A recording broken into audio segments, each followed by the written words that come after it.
Remember that problems and challenges are where the biggest opportunities are in the company. Challenges are where the profit and the money is. You solve those challenges and you up-level that problem that you found, and you're going to make more money. Embodied CEOs don't chase trends. They pave the way. They lead from within, moved by purpose, unshaken by noise. When you are the source, you do not need permission. Hello, everybody. Welcome back to the podcast. I hope you guys are having an incredible week. The last few weeks of the year, which is actually what I want to talk about today. I thought it would be fun to kind of give you guys a perspective of some things that I do in the end of the year for the company and with my leadership team, and just like conversations we have, questions that we ask, things that we look at the end of every year, and where we put some focus. But the first thing I want to say before I dive into that is I just created an audio for our Obsessed membership. Every week there is a little audio drop I give people with prompts, and I thought this was a good kind of piece that I could bring into this as well, which, if, by the way, you want to be in our Obsessed membership, it's only $7 a month, and there's so many amazing things in there, from the audio that I drop every week to a monthly workshop, and it's just an incredible community. You can find that at embodiedmarketing.com/obsessed. Anyways, one thing that I said to them this week is I want to be the invitation for you to pause for a second. You know, there is so much noise at the end of the year on the need to finish the year strong, but also make sure you're present for your family and don't miss out on the holiday magic. But also you got to plan all of the next year, and there's just so much more pressure. And then I think with that becomes the guilt of like, am I enjoying this enough? Especially if you're a parent, which I relate to so much. It's like, am I enjoying, the holidays? Am I doing enough? Am I creating enough magic for them? And I love the holidays and I love watching it through my kids' eyes. But I think that with that comes this like constant pressure, and let this be an invitation not to be like, let me pile on more things for you to do at the end of the year on top of the holidays. But let me give you the permission to pause for a second and come back to yourself. Like pause and recenter. Because I think in this time period at the end of the year, it's really easy to get away from that and allow your day to kind of dictate the way that everything is and become really reactive versus centered and intentional. And the end of the year doesn't actually have to be about, oh, I don't have enough time and let's put myself in this grind and this pressure. But I feel like on the flip side of that, it also doesn't have to mean that you don't do anything. Like if that's what you want to do, great. I know people that like to take off the last few weeks of the year and just not work at all. Cool. If that's your vision, then that's awesome if that's what you do. But I know for me, it's how do I stay present in both sides of my life, the business and the things I do like to do at the end of the year, and also for my family during the holidays, and not create guilt on either side. Like, what does that look like? And what does that energy allocation look like? And how can I bring intentionality to that? So that's my invitation to you guys as well, is like, think about coming from the space of presence and intentionality versus chaos. And let me pack all of this in and really feel guilt and like I'm not doing enough on either side, and then just want to be like, screw it, I'm just going to sit on the couch for the rest of the year. So let me be that voice for you when there's so many people out there telling you the things that you're missing. And if you don't have this, like everything's going to fall apart, And on the flip side of that, I'm also not saying like, hey, do nothing for the last few weeks. Unless that's what you want to do, it's okay to work. Like it is okay to be working on your next year and to feel excited for that and still be a good parent and still show up for your family how you want. You can do both and you can have both of those things, but it takes a real conversation with yourself around energy and time allocation.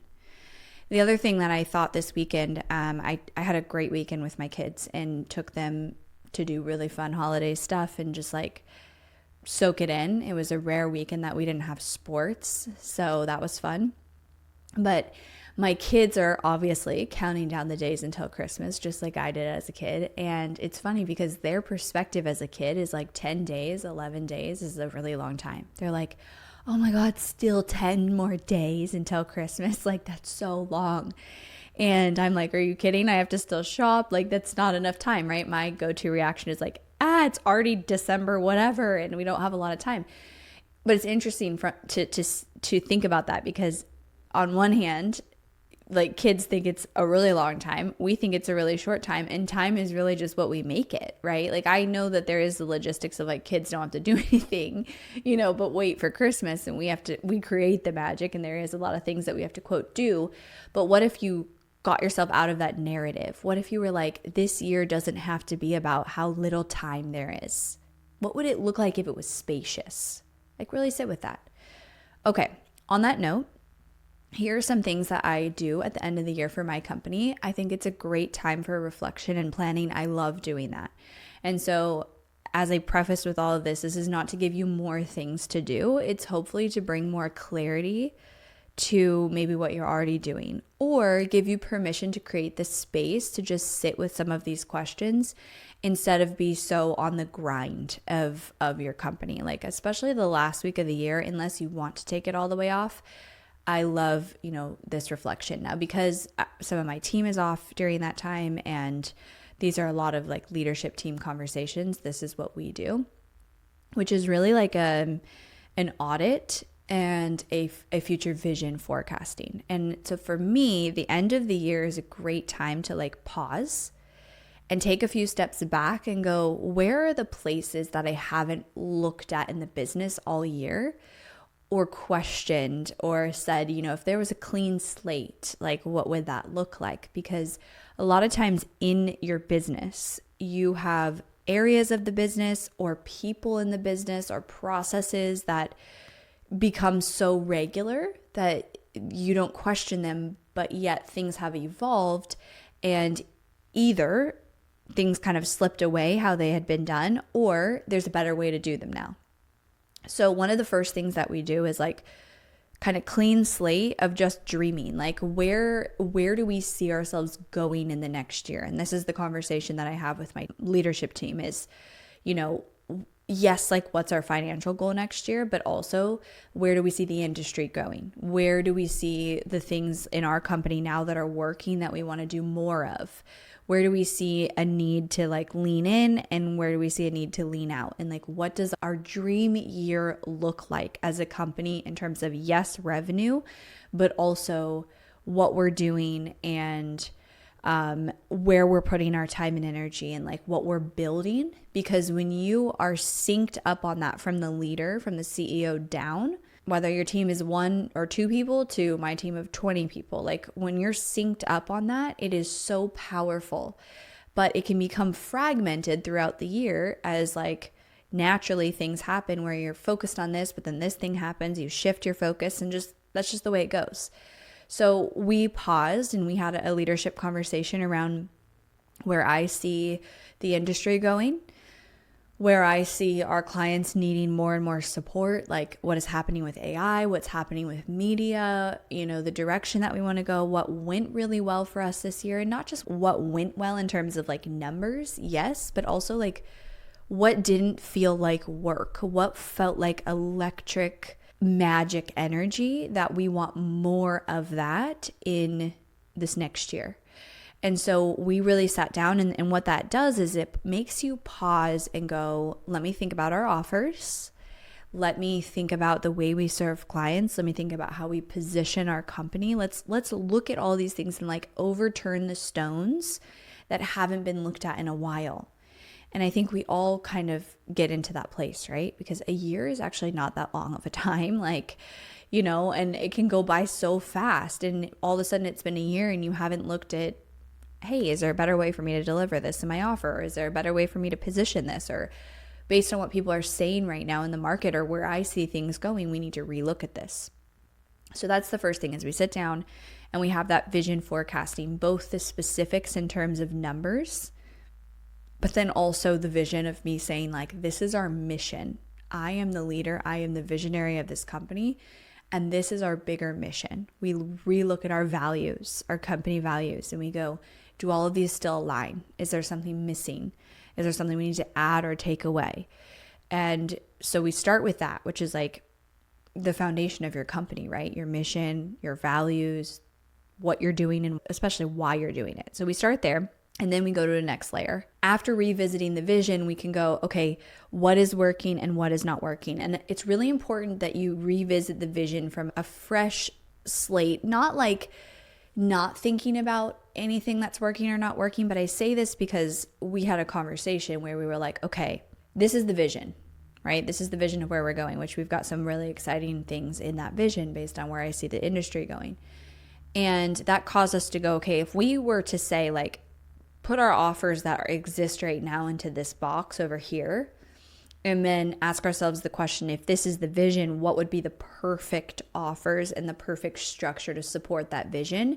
You want to separate those two to start so that you are not forcing yourself into a corner that you don't need to be forced into, if that makes sense. Like, it's okay to leverage, obviously, data from your company and what has worked this year and what hasn't worked, but you don't want to go into the line of like, well, I have to fit in this box, or I'm backed into this corner because I have this offer, or because I've done this, or because I put energy into this. You want to give yourself that freedom to be like, if we had the freedom to reimagine things, would we still do the same thing?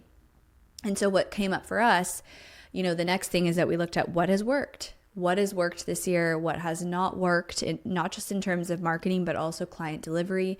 We have conversations around like, who are our very best clients? Who are our most successful clients? Why? What worked there? What didn't work? What worked in the positioning and the messaging of attracting those clients?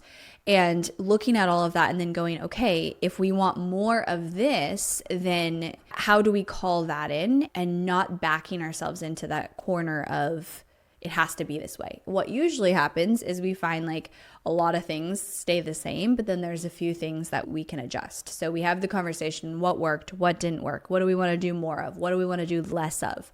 If we look at our company resources, our time, our energy, the money, is there places that we're putting it that maybe aren't moving the needle as much as other places? So it's an audit. It's a time, energy, money audit of my time and also the company's time and resources and the team's time and resources. The next layer after that is we dig more into the details. So these are the things that I start looking at and asking questions. And it's kind of like, at the end of the year when you want to like get rid of stuff in your house and clean it out and organize it and like reset.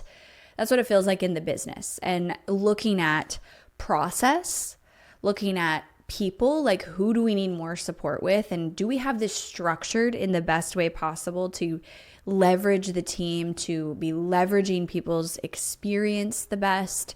What positions are we maybe missing? And asking those questions, and then profit and the finances. And so what we do is we go through each department and we relook at our process. So we relook at the SOPs, the step-by-step process. And number one, is it documented correctly? Number two, is it the best way? So I'll give you an example. In our Ignite program, there's one constraint that we want to improve, which is the time it's taking to get somebody from they sign up to they have their strategy call. And what's happening is people are taking longer than we want them to actually fill out the information that they need for their strategy call. They're sitting in the portion of answering questions to get their messaging strategy and their intake form too long. So we looked at this and we have a conversation as a team and we go, okay, what we're going to do is on their onboarding call, we're going to book their strategy call and tell them, hey, you need to set aside 2 hours in between now and this date to finish this, and your strategy call is already booked.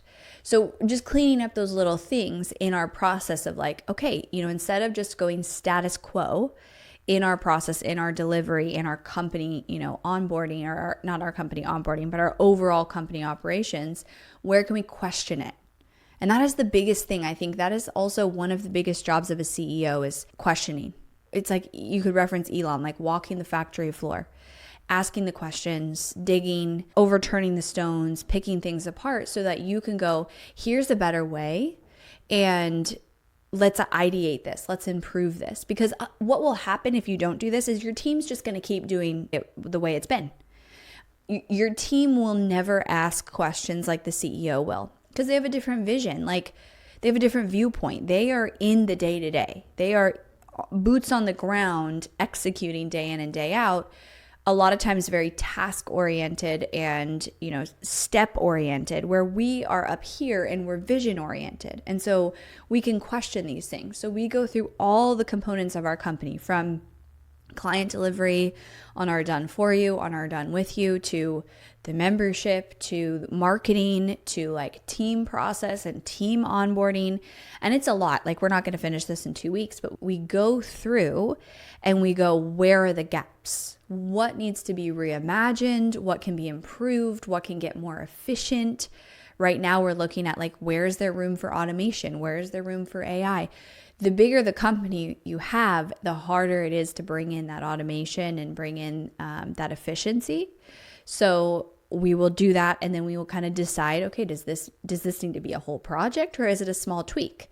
Like that tweak that we made on booking the strategy call on their onboarding call was 1 day change, like immediate change. It's been implemented today, and we just have to update the process. But where are the areas of your company that you haven't questioned, from yes, marketing, but also delivery and day-to-day operations? And do you need to redocument it? And do you need to change it?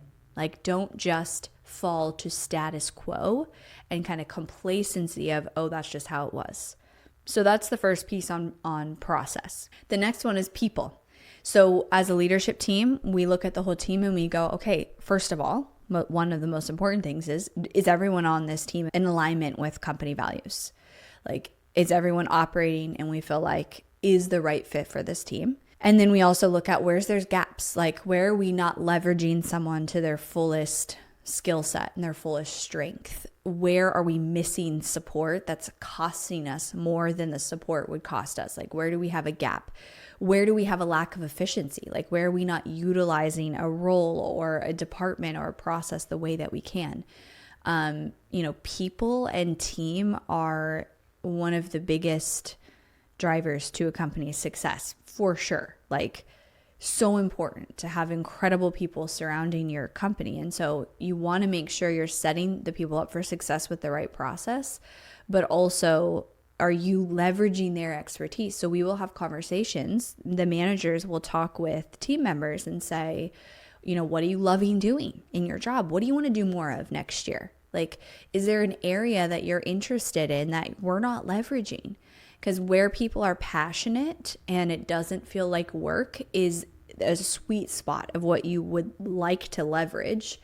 I'm not saying make everyone's job fun all the time, but people's passion, I always want to leverage. So even when I hire people, I ask the question, like, what do you love doing? What do you love doing that does not feel like work? Because I want that in people in their roles. So we'll have conversations with different team members going, what do you love about your job? What's the hardest part about your job? Like, where's the constraints? Where's the struggles? What feels really forced? What feels like, you're up against a wall or walking through mud? And where are those constraints?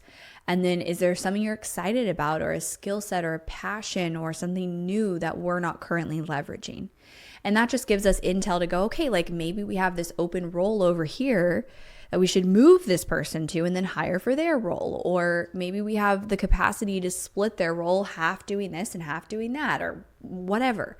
So auditing people, not in the sense of like, they stay, they go, but auditing people also in the sense of leverage. Like, are you leveraging the way you should be? Because again, over a period of time, things shift and change. Like when we change our offers, or we change how we deliver clients, or we change priorities in a company, sometimes what we hired somebody for has changed. And so you got to audit that. You got to reset that going into the new year. And then another thing with people is like, does everyone have very clear KPIs going into the new year? Like, do they know for sure, even with anything that's changed this year, this is success, this is not success in your role? People thrive off that, right? Everybody wants to know, am I being successful? Am I doing a good job? So what are the metrics that they're reporting on that you are looking at? It gives people a sense of security and safety. And then the last thing I look at is profit. So I go through with my financial support, my bookkeeper, slash kind of finance strategist look at all my softwares, all of our expenses. I get advice on like, hey, this is kind of this expense went up this year, in this department or this team. These costs, are off, or the margin doesn't look good. Like I go through and I look at, definitely subscriptions and softwares, but also like here's where there was a big difference from one year to the next, because that's really important for you to go like, why? Why did that happen? And did that create more profit for us, more revenue, or was it just us spending more? So I go through that, and then we end up making financial projections for the next year. So we say, here's our goal for the next year. And then we break it down by month. And also, what does that mean for sales? So we have a certain target going into January saying, this is our revenue target. And in order to hit that, we need to sell this many of our program, this many of our done for you. Sometimes we have to make it up one way or we don't hit it exact, but it gives us all a target of like, okay, now we back the marketing strategy up to hit these targets.